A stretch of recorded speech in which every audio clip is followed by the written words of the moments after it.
কথা, কুরবানির ক্ষেত্রে দুইটা বিষয়কে বেশি গুরুত্ব দিবেন। আমার কথাটা একটু আপনারা ব্রেনে নেন। একটা হলো, আমি যে কুরবানি করতেছি, নিজের প্রশ্ন করেন কেন কুরবানি করতেছি। আপনার মন যদি বলে একমাত্র আল্লাহর জন্য কুরবানি করতেছি, কার জন্য? গোস্ত না, সমাজ না, কিচ্ছু না, তাহলে আপনি কুরবানি দেন, আপনি 100% সওয়াব পাবেন।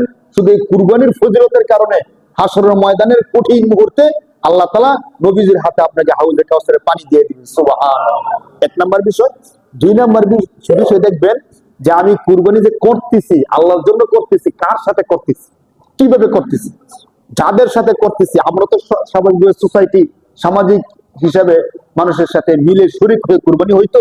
তো যাদের সাথে কুরবানি করতেছি তারা কারা, তাদের লেনদেনের মধ্যে সুদি কারবার আছে কিনা, যে টাকাটা দিতেছে সুদের থেকে টাকা এনে দিতেছে কিনা, অথবা তার নিয়তের মধ্যে সমস্যা আছে কিনা।